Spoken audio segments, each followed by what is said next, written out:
Muy buenas tardes a todos y todas.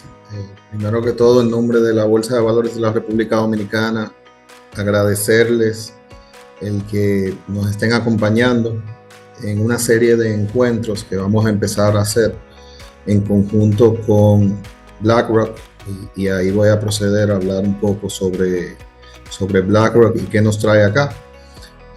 Pero primero que todo, muchísimas gracias. Entendemos que cada uno tiene múltiples cosas que hacer y sacarnos al tiempo para poder reflexionar un poco sobre lo que está pasando en los mercados internacionales, en Latinoamérica, y cómo eso puede apoyarnos y afectar positivo o negativamente las decisiones que tomamos y la valoración de nuestros portafolios. Pues simplemente es un espacio que nos suma y que nos enaltece a nosotros podérselo traer acá.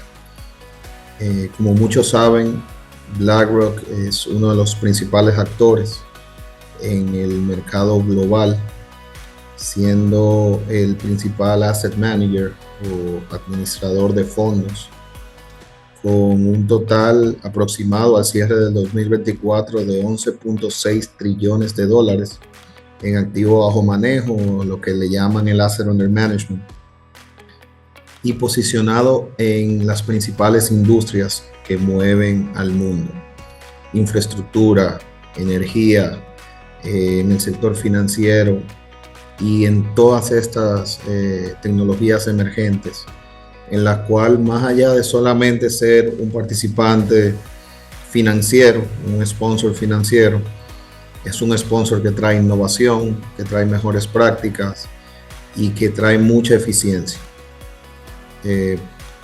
Posicionado en todos los mercados internacionales, mercados de LATAM, y con muchas transacciones icónicas desde sus inicios hasta el día de hoy.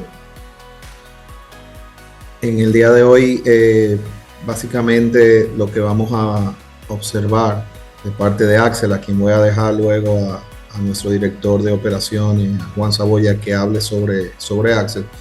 Pero hoy sí vamos a tocar puntos muy importantes sobre cuál es el reordenamiento que está pasando a nivel económico, a nivel global, y cómo eso debería ayudarnos a nosotros a podernos posicionar mejor dentro de las diferentes industrias donde nosotros participamos.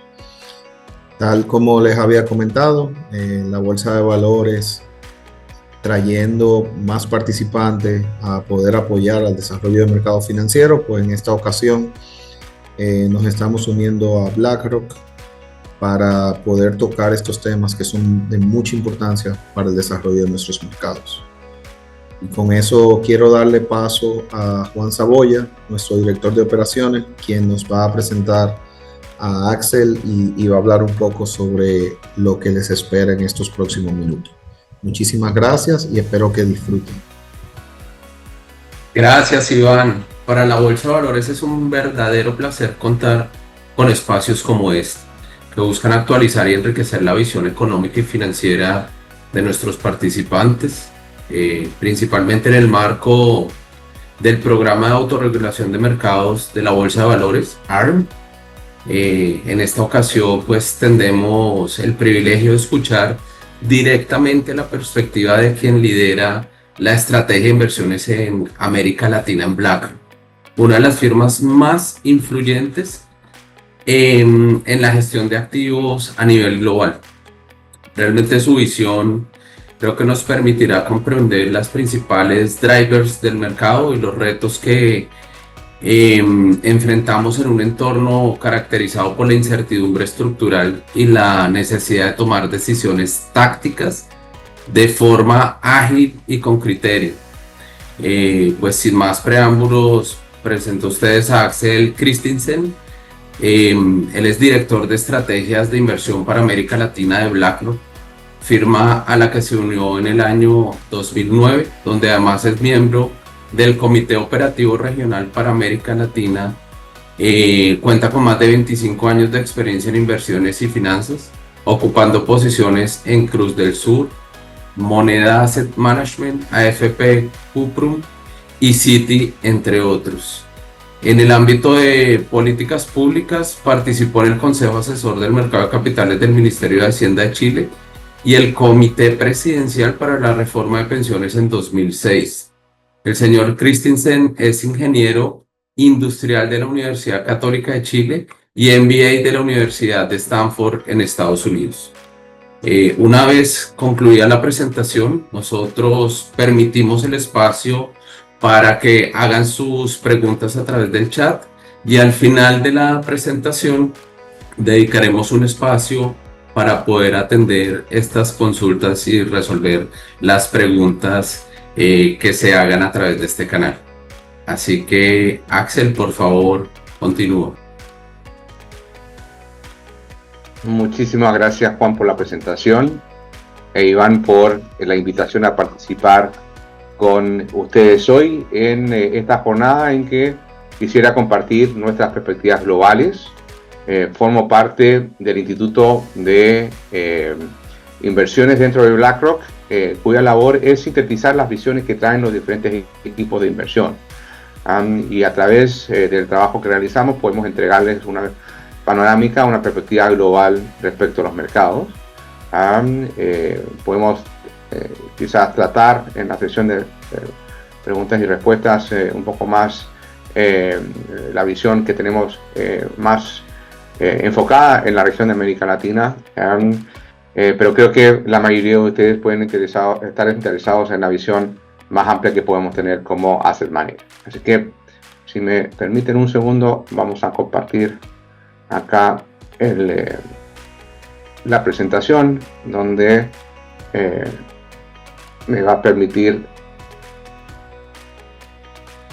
ahí vamos, compartir efectivamente cuáles son nuestras perspectivas en lo económico, en lo financiero, y creo que quizás lo más importante, dónde vemos oportunidades de inversión en este entorno. Quisiera comenzar quizás mirando un poco lo que ha sido la trayectoria de los mercados bursátiles durante el 2025. Pueden ver ahí, el camino no ha sido para nada fácil. En este momento muchos de los mercados bursátiles están marcando niveles récord, pero recordemos que no todo el año ha sido así. Por el contrario, en abril pasado, conocido la política comercial de los Estados Unidos, el 2 de abril para ser precisos, el día de la liberación, como se le menciona acá en Estados Unidos, el mercado frente a noticias sorpresivas, no tanto en su contenido, en cuanto a ya anticipábamos que la administración Trump en su segunda periodo, digamos, iba a aplicar medidas arancelarias. Las magnitudes y el número de países afectados fue algo que pilló de sorpresa al mercado, con el consiguiente efecto, pueden ver ahí, de corrección. Pero desde entonces hemos visto una recuperación bastante, yo creo que significativa. No solamente los Estados Unidos, otros mercados desarrollados como Japón, notoriamente mercados emergentes también. Y eso creemos que responde a la constatación de lo que hemos denominado ciertas leyes económicas inmutables que han frenado posturas más maximalistas con respecto a los aranceles y la política económica en general, allanando el camino para este repunte. Ahora, hay que destacar al mismo tiempo que otra cosa está ocurriendo en los mercados de renta fija. Hemos visto, y también está muy claro, cómo la presión sobre los rendimientos, particularmente en los plazos de mayor duración, en los mercados desarrollados ha seguido mostrando una presión al alza de los tipos de interés. Eso responde a las preocupaciones fiscales, que ha sido el principal determinante del movimiento de las tasas de interés, al menos en las duraciones de mayor extensión. Podemos ver ahí que ya desde el 2020, primero porque los países tuvieron que echar mano a los recursos públicos para salir de la pandemia, pero luego no han conseguido, volver a disciplina en el gasto, y el consiguiente efecto ha sido un aumento de el nivel de deuda a producto, incluso Estados Unidos superando el máximo que tenía post la Segunda Guerra Mundial, avanzando en la misma dirección de países como Italia e incluso como Francia, que en este último tiempo ha generado bastante incertidumbre respecto a la situación de deuda pública. Ahora, los mercados financieros no han tardado en reconocer esa realidad de mayor endeudamiento, presionando, como les mencionaba, los tipos de interés a niveles que no veíamos en los últimos 10 años, o incluso periodos más extendidos de tiempo, como el caso de Japón. Por otro lado, si miramos la parte más corta de las curvas de rendimiento de los bonos de gobierno, es ahí donde el mercado, particularmente en el caso de Estados Unidos, deja de lado por un momento la visión de largo plazo con respecto a la deuda y se ha concentrado más en la posibilidad de mayores recortes por parte de la Reserva Federal. Vamos a regresar sobre esto en algunos minutos, pero la atención del mercado está pasando precisamente desde la incertidumbre que generaban estas políticas económicas a la tensión que puede haber entre la inflación, que visualizamos que puede retomar mayor impulso en respuesta a el efecto de incremento de aranceles y la contención de la deuda pública, que se hace cada vez más relevante porque el gobierno, como pueden ver ahí en el cuadro a su mano derecha, cada vez más le está dedicando un mayor porcentaje del producto a servir esa deuda, como consecuencia del aumento de las tasas de interés. Entonces, con esta introducción, un mercado bursátil que se recupera relativamente rápido después de una corrección producto de sorpresas de política económica, particularmente de Estados Unidos, y por otro lado, mercados de renta fija ajustándose a un nuevo entorno de mayor déficit público, pero al mismo tiempo descontando recortes en el corto plazo, es donde creemos importante destacar los temas centrales que van a nuestro juicio, conducir las decisiones de inversión hacia adelante. Y les hemos sintetizado las 3 ideas que les presento frente a ustedes. El primero tiene que ver con el hecho de que estas leyes inmutables, el hecho de que Estados Unidos no haya podido, digamos, mantener los aranceles tan altos y haya tenido que más bien entrar en el proceso de negociación o excluir productos para no afectar de manera muy significativa sus cadenas de suministro, nos ha llevado una situación que suele ser un poco, digamos, inusual, de que tenemos un mayor nivel de certeza de las perspectivas macroeconómicas a corto plazo que las de largo plazo, donde precisamente las anclas macroeconómicas han ido perdiendo su fuerza.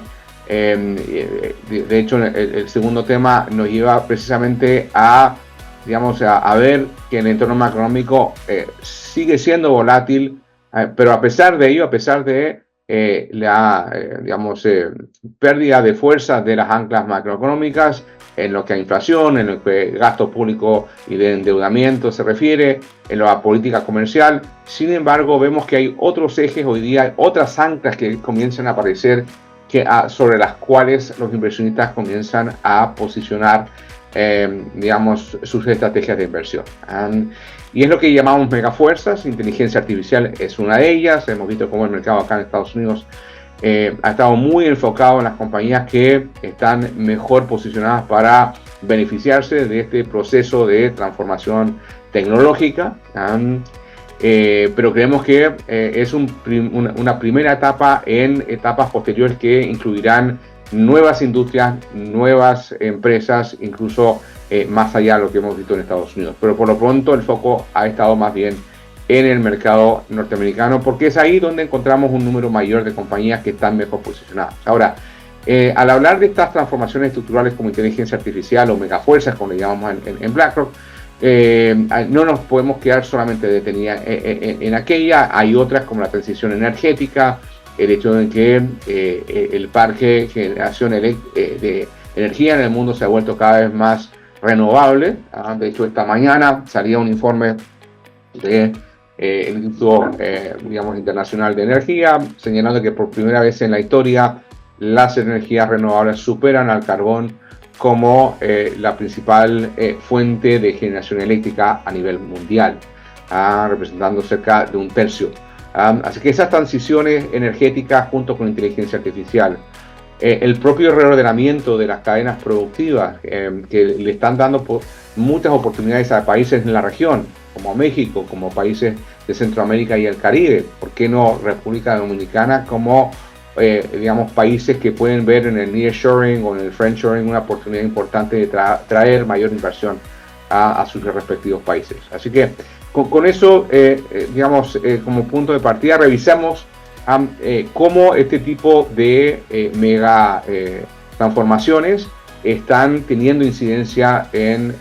diferentes planos. Por lo pronto, en el plano económico, hemos visto cómo la inteligencia artificial, digamos, manifestándose en la inversión, durante este año ha sido capaz de compensar, al menos parcialmente, la desaceleración del gasto del consumidor. Hemos visto cómo esta primera mitad del 2025 hemos visto una desaceleración de la economía, principalmente producto de un menor consumo, la parte de color amarilla de las barras de la gráfica a su izquierda. Eso ha llevado a que la economía americana efectivamente ha venido observando un menor crecimiento en relación a los años anteriores, años que están obviamente muy impactados por el proceso de salida de la pandemia.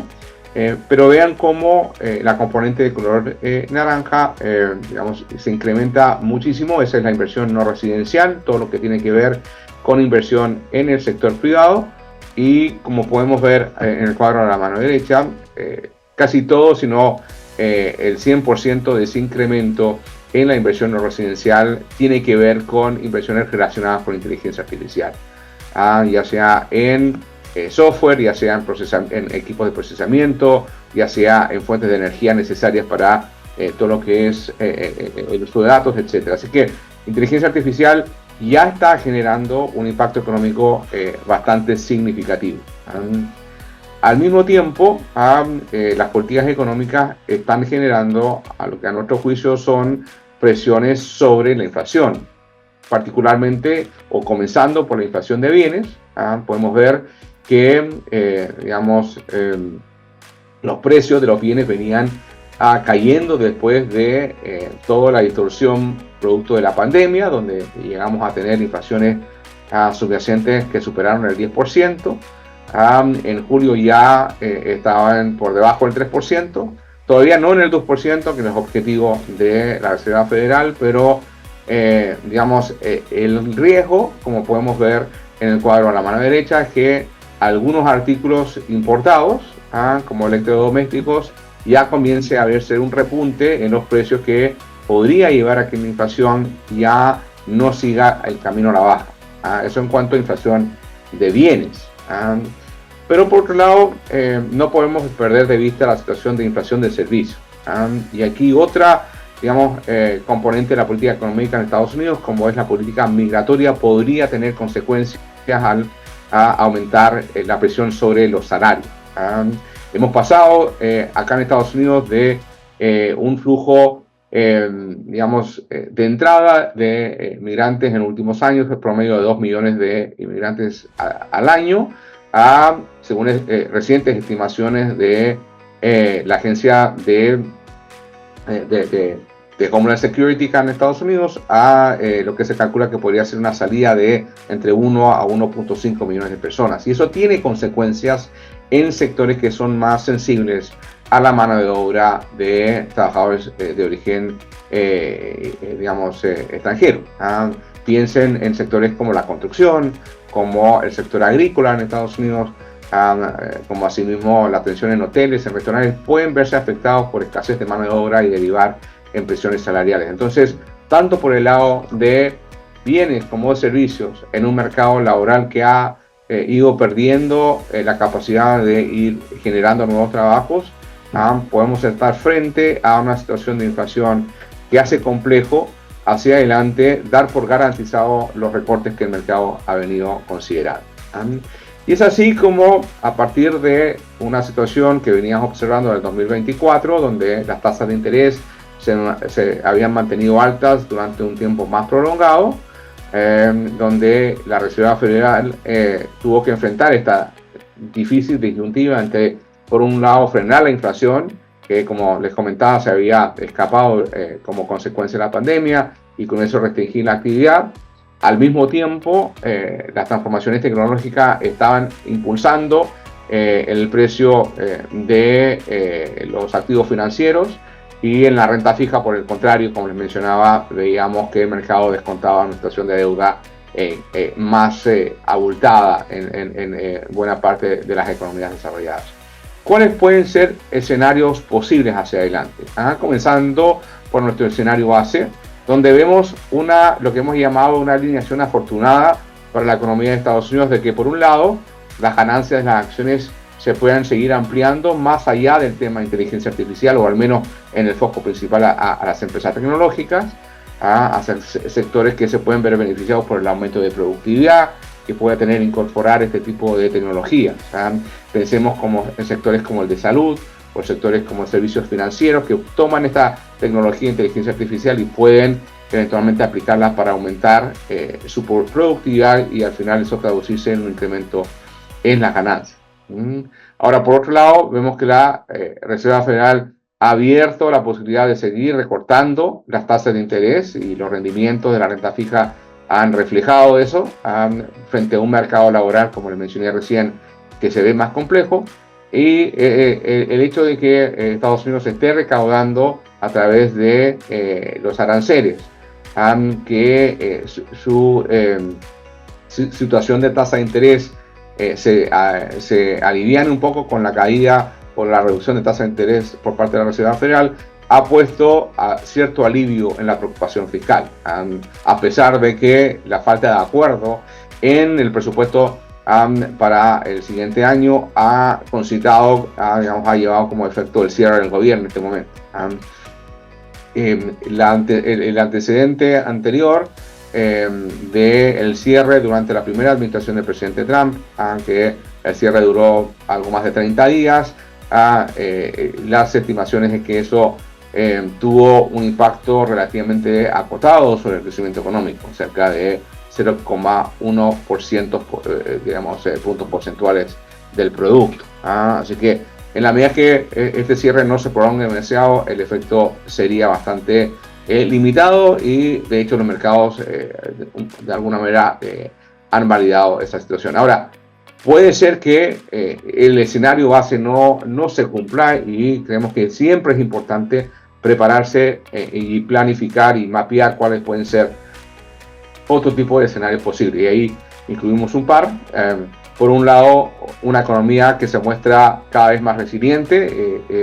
Esta semana comenzamos la entrega de resultados corporativos acá en Estados Unidos, que va a ser una fuente muy importante para tomarle la temperatura a la economía. Si es que vemos que el crecimiento de las compañías sigue siendo por encima de las expectativas, por encima de esta situación de desaceleración que el mercado venía anticipando, podemos ver por un lado una buena reacción por parte de la renta variable, porque eso significa una mejor posibilidad para el incremento de las ganancias, pero al mismo tiempo pone a la Reserva Federal en una situación complicada, porque si es que mantiene su camino de recorte de tasa de interés, el tema de la independencia de la Reserva Federal, que se ha visto al centro del foco de atención con las presiones que recibió el presidente de la Reserva Federal, Jerome Powell, por parte del presidente Trump en cuanto a ser más agresivo en recortar las tasas de interés, o lo que ocurrió recientemente con algunos gobernadores de la Reserva Federal, podría llevarnos a una situación en que la renta fija refleja este cuestionamiento de la Reserva Federal y levantando los tipos de interés, pero eso al mismo tiempo que las acciones suben en la medida que se mantienen buenas perspectivas de crecimiento.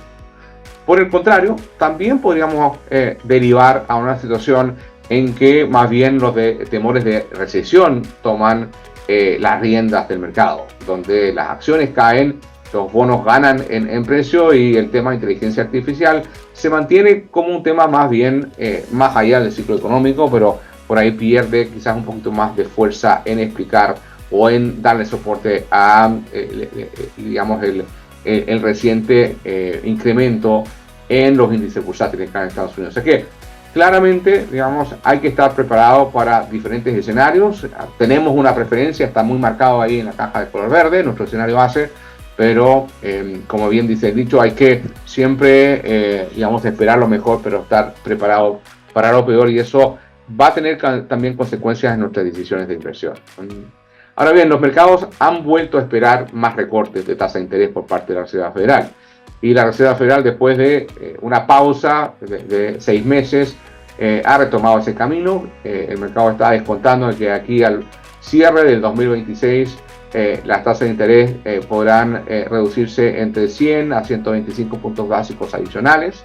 Cualquier tipo de desvío con respecto a esas expectativas, ya sea a que la Reserva Federal se tenga que detener antes porque la inflación no logra ser controlada a partir del efecto de los aranceles, o por el contrario, que el mercado laboral se siga desacelerando y eso genere, digamos, la necesidad de recortar aún más de esas proyecciones. Cualquiera de esas variaciones creemos que podría tener implicaciones, pero por lo pronto el mercado está descontando recortes que situarían a la tasa de corto plazo más cerca del 3%, que es una buena noticia para el gobierno, porque eso significa también aliviar el cargo de, digamos, de los costos financieros hacia adelante.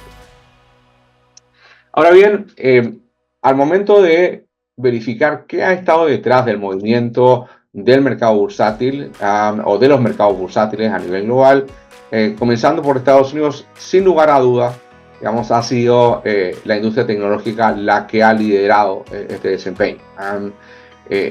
Lo que podemos ver a mano izquierda, para distintos tipos de clasificaciones, tanto sectorial, miramos el S&P 500 completo, lo miramos, digamos, en diferentes miradas, ya sea ponderación por capitalización de mercado, el S&P, digamos, normal, o en su variante de asignarle el mismo peso a las 500 compañías. Nos concentramos en lo que ya se ha hecho, digamos, un grupo muy conocido de compañías como las 7 magníficas, que relacionadas con inteligencia artificial.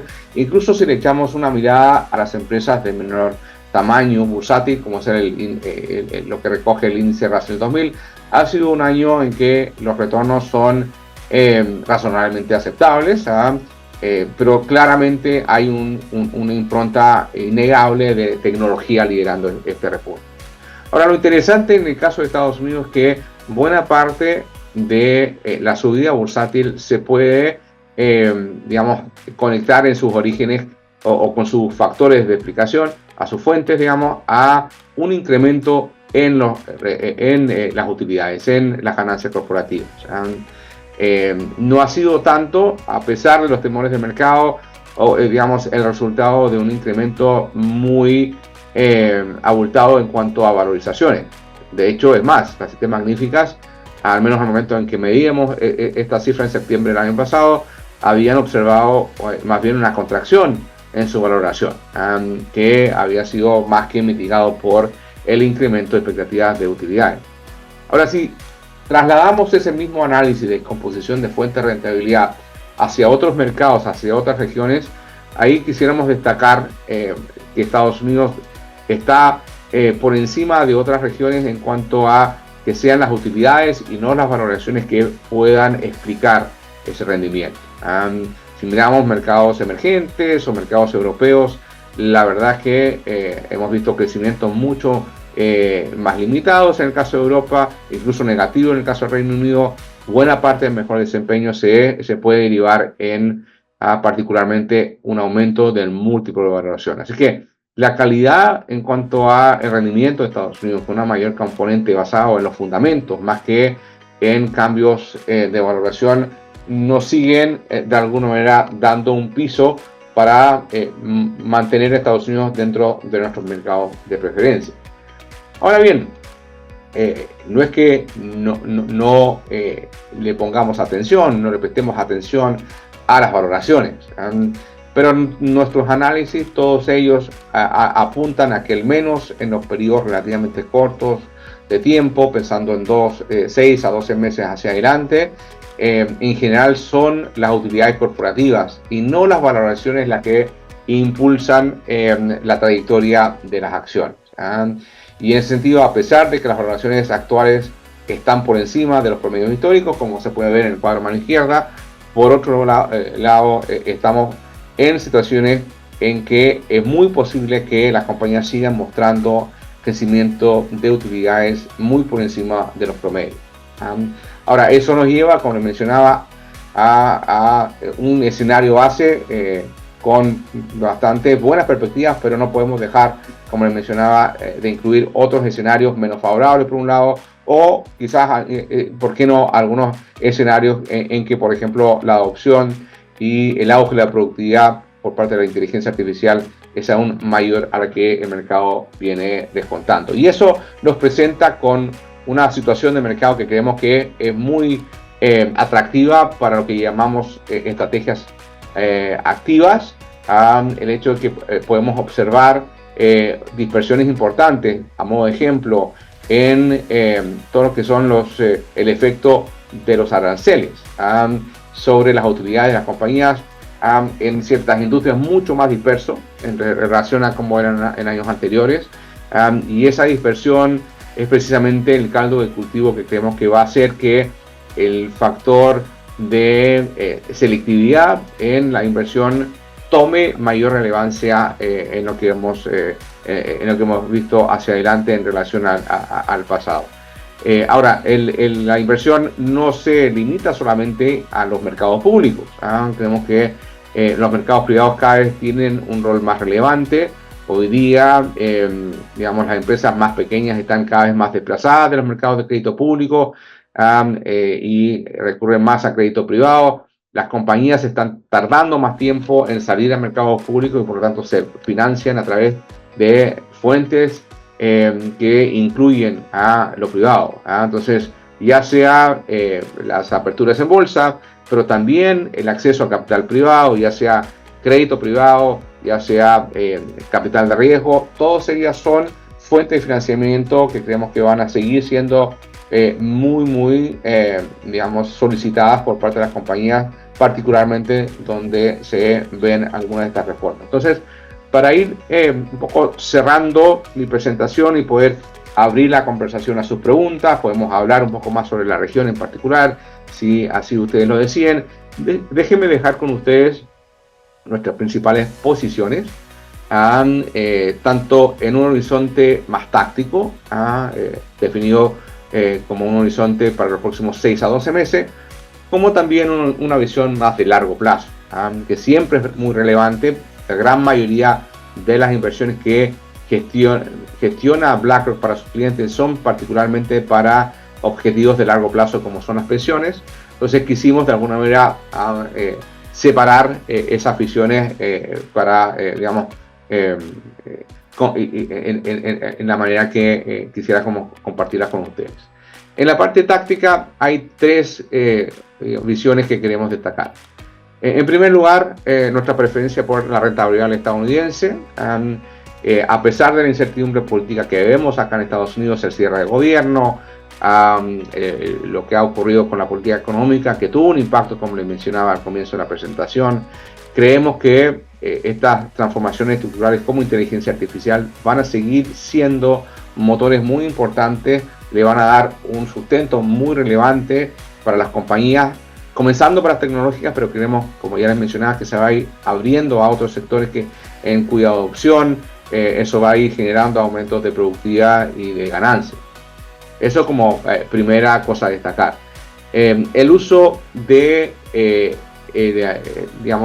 la moneda, de la exposición cambiaria, como una manera también de potenciar los ingresos de la renta fija.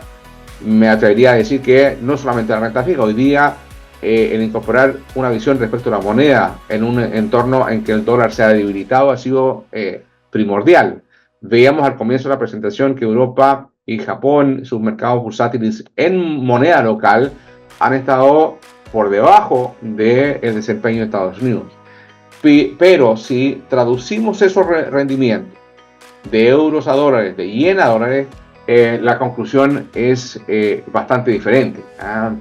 Medidos en la misma moneda, en este caso en dólar, vamos a ver un desempeño en el caso de Europa muy por encima de lo que se mide en su moneda local. Eso vuelve a reforzar el segundo punto que quiero dejar con ustedes, la importancia de analizar el aspecto cambiario, sobre todo al momento de mirar oportunidades de mercado desde la perspectiva de una moneda que se ha habilitado como el dólar. Vemos que el dólar probablemente se va a estabilizar a estos niveles con respecto a otras monedas más fuertes o que han sido más fuertes, digamos, en el último tiempo, como el euro, la situación política en Europa, la situación de incertidumbre que vemos en Francia y la continuidad de su gobierno, el incremento de la deuda, el riesgo de un downgrade crediticio de Francia, una situación todavía sin resolverse con respecto al conflicto en Ucrania, nos lleva a pensar de que las tasas de interés en Europa se van a mantener bajas, y al mismo tiempo las perspectivas de un nuevo gobierno en Japón con un giro hacia una política económica más expansiva en lo fiscal, pero que se siente cómodo con una moneda más débil que pueda favorecer a las compañías exportadoras. Podría, en base a el efecto sobre yen, el efecto sobre euro, darle un poco más de sustento al dólar con respecto a esas monedas. Respecto a otras monedas en América Latina o emergentes, para ser un poco más amplio, creemos que el dólar probablemente se va a mantener más bien algo más débil, tomando en cuenta que las diferencias de tasa de interés y el apetito que hemos visto por invertir en muchos mercados emergentes como fuente de diversificación pueden seguir dándole soporte a monedas como el peso mexicano o como el real brasileño, que han tenido muy buenos desempeños este año. El tercer punto que quiero dejar con ustedes respecto a lo táctico tiene que ver con las estrategias de posicionamiento de riesgo. Les mencionaba que hoy día hay mejores condiciones como para capturar excesos de retorno o alfa. Es importante tomar esos riesgos de manera más deliberada, no dejarlos al azar. Eso va a incluir entender bien cuál es el impacto de los cambios regulatorios, por ejemplo, en las ganancias corporativas, la detección de posiciones que pueden estar quizás un poquito sobreabarrotadas y las oportunidades para proporcionar liquidez durante periodos de estrés. Todas estas condiciones que creemos que pueden generar rendimientos interesantes se tienen que mirar de la perspectiva de qué manera estoy diversificando los riesgos. Y eso obviamente va de la mano de lo que les había comentado, de un apetito de buscar alternativas al dólar. En eso, por ejemplo, las conversaciones que hemos mantenido con clientes en cuanto al rol que puede tener el oro o incluso criptomonedas en una cartera diversificada han tenido cada vez más interés por parte de nuestros clientes. Pasando a un plano más estratégico, hay también 2 o 3 ideas que quisiera dejar con ustedes. Las mayores oportunidades que vemos en el espacio de inversión en mercados privados van de la mano con la infraestructura, que son elementos claves como para permitir que muchas de estas transformaciones tecnológicas o megafuerzas que les mencionaba tengan lugar. La infraestructura necesaria para generar la electricidad que pone en marcha los centros de procesamiento de inteligencia artificial, por ejemplo, para ser claves. Infraestructura en generación energética, en las propias plantas requieren miles de millones de dólares que los inversionistas privados, porque los gobiernos ya no tienen, los estados ya no tienen recursos como para realizar estas inversiones. Lo mismo, por ejemplo, lo mencionaba de pasada respecto a las oportunidades que se presentan en cuanto a poder traer inversión relacionado con el reordenamiento de las cadenas de suministro, el nearshoring. En el caso de países como México, en el caso, ¿por qué no?, de República Dominicana, que podrían traer, una mayor inversión para ciertas actividades. Eso, solamente se va a poder realizar de manera muy limitada si es que no hay una inversión, por ejemplo, para mejorar el suministro eléctrico, es el caso de México, entiendo que también es el caso de la República Dominicana, la necesidad de aumentar la inversión en logística portuaria, digamos también en aeropuertos, frente a una actividad tan importante como el turismo. Como pueden ver, el hilo conductor de la infraestructura es muy relevante. Lo mismo respecto a fuentes, digamos, no tradicionales de financiamiento de crédito, como el crédito directo y otras fuentes de crédito privado. Y por último, una cosa que creemos que llegó para quedarse tiene que ver con ser más granulares con respecto a las inversiones. Hasta ahora, digamos, no era necesario entrar en tanto detalle, porque la verdad es que una región o una categoría como el mercado emergentes, más o menos los países se comportarán de manera similar.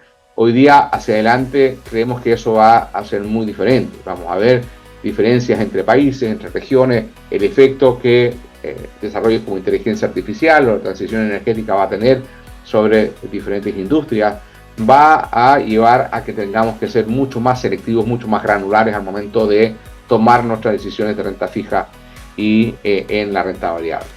Así que antes de abrir la llamada a sus preguntas, solamente quisiera terminar presentándoles a nuestro equipo para República Dominicana, encabezada por Laura Barrera, que es Head of Sales para la región de Centroamérica y el Caribe, digamos que es cubierta desde nuestra oficina en Bogotá, en Colombia. También dos asociados de ventas, Sebastián Sá y Juan Camilo Salguero, el equipo de BlackRock disponible para atender sus necesidades de inversión. Así que, digamos, ahí pueden anotar sus respectivos correos para su contacto. Y con esto quisiera abrir, vamos a dejar de compartir la presentación y ver, por favor, Iván, Juan, si hay preguntas por parte de la audiencia hoy.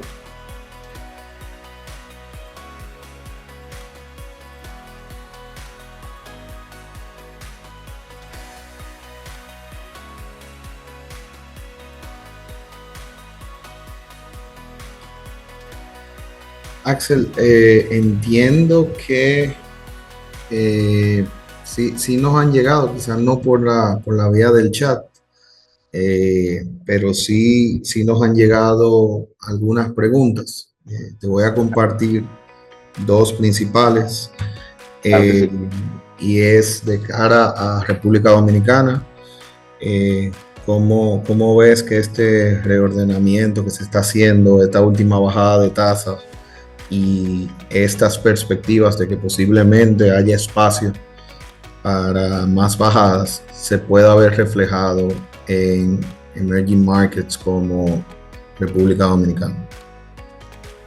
Bueno, efectivamente, hemos visto en el caso de las economías de la región, y República Dominicana no es una excepción a ello, hemos visto economías que han venido desacelerándose, de crecimientos bastante atractivos. En el caso de República Dominicana, cercano al 5% crecimiento anual.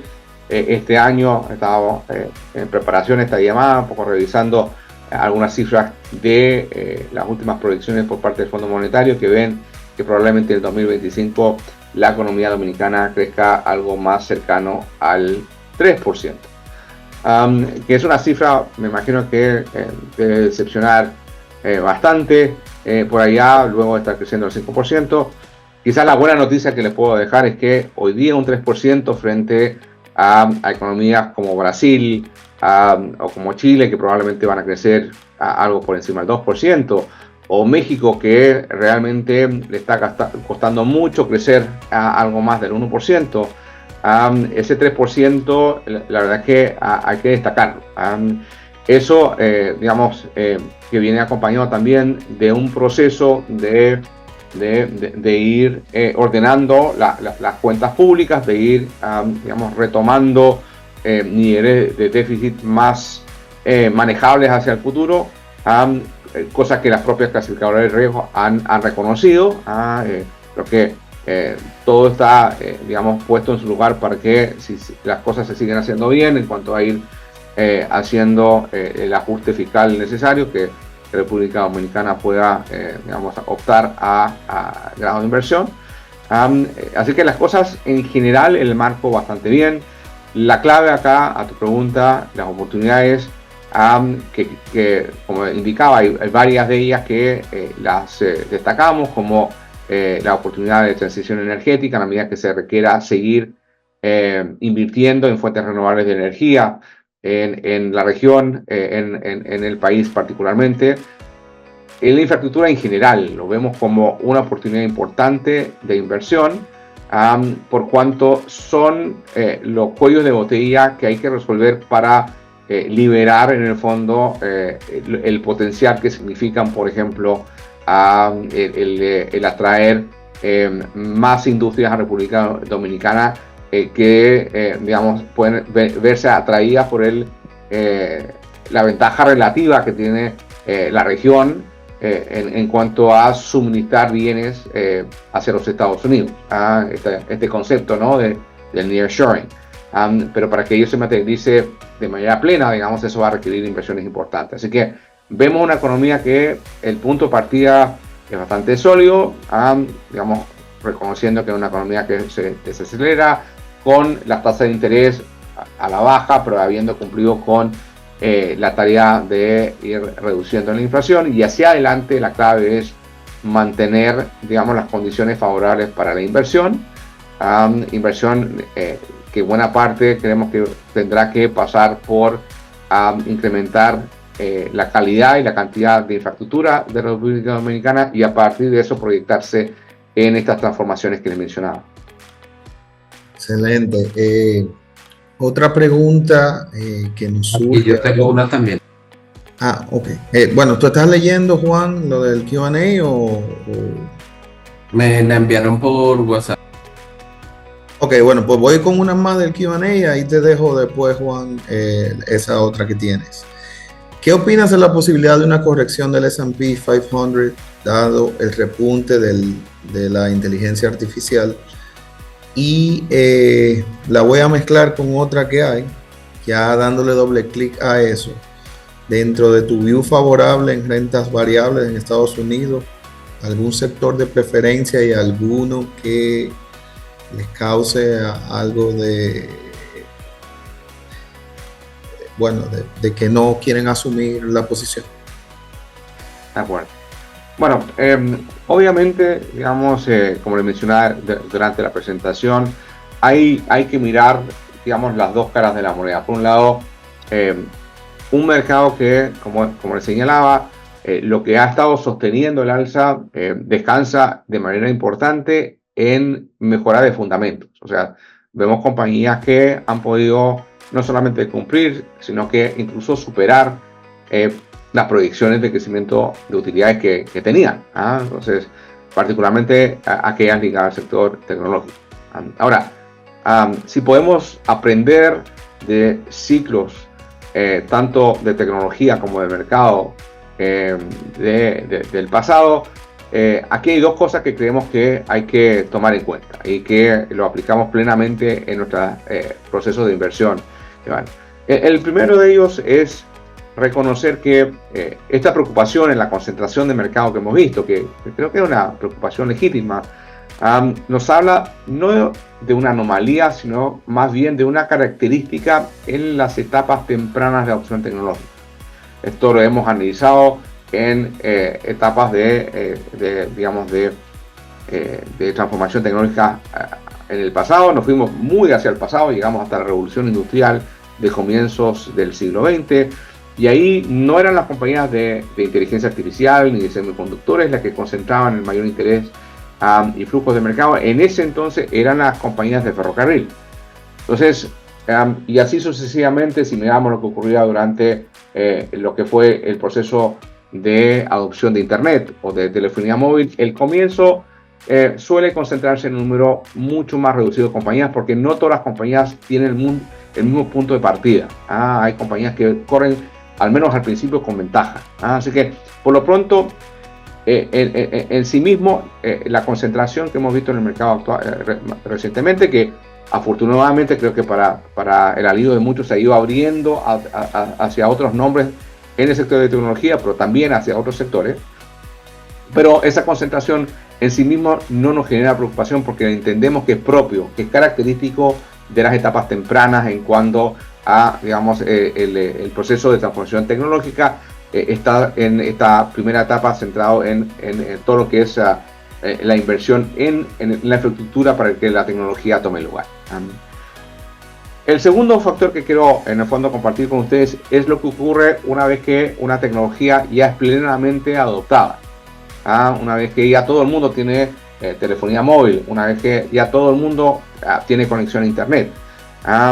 Lo interesante a constatar ahí, Iván, Juan, es que las compañías que tienen las posiciones de dominancia ya en la etapa más tarde, en la etapa ya de maduración de la tecnología, no necesariamente son las mismas que lideraban en un comienzo. Es más, las chances son de que sean compañías muy diferentes. Algunas compañías que podemos conocer hoy día, algunas compañías que probablemente nunca hemos escuchado hablar de ellas todavía. Eran lo que sabíamos, por ejemplo, de Amazon al comienzo de Internet. Era una compañía que no era tan reconocida y hoy día es un tremendo monstruo en todo lo que tiene que ver con comercio electrónico. Es lo mismo que podríamos decir de las compañías que hoy día lideran telefonía móvil, como son los iPhones o los aparatos, digamos, Android, que nuevamente no eran las que comenzaron con el ciclo tecnológico. En ese entonces eran otras compañías como Nokia o como Motorola, o algunos de ustedes también se acordarán de una compañía de origen canadiense que se llamaba RIM y que fabricaba los Blackberries. Entonces, hay también, digamos, muchos cambios, muchas transformaciones. Entonces, ¿cómo abordar esto? Y es un poco la manera que quisiera responder la pregunta. Lo abordamos con un foco muy puesto en el presente, entendiendo que esa concentración, esa ventaja inicial se va a reducir a un número limitado de compañías y queremos, en el fondo, mantener una inversión importante en ellas, pero al mismo tiempo, y quizás acá es donde se pueda entender la posibilidad de una corrección, creemos más bien que esa corrección se transforma en una rotación hacia otras compañías, e incluso a otros sectores que toman la tecnología y algunas de ellas la comienzan a aprovechar y a monetizar en cuanto a incremento en su productividad, en sus resultados. Así que creemos que estamos recién en la parte inicial. Quizás el tamaño de las compañías da un poquito de digamos, de vértigo, pero el análisis histórico, el hecho de que sea, digamos, un alza que esté muy plantada sobre buenos fundamentos, que obviamente hay que seguir monitoreando muy de cerca y lo haremos esta semana que comenzó una nueva temporada de entrega de resultados. Pero esas dos cosas nos dan un grado de convicción suficiente como para mantener nuestra posición favorable a la renta variable en Estados Unidos, con obviamente el alimento de buscar diversificación en otras regiones también. No lo menciono ahora, pero Japón es una de esas regiones donde vemos elementos de diversificación y de manera selectiva algunos países en mercados emergentes como varios de América Latina.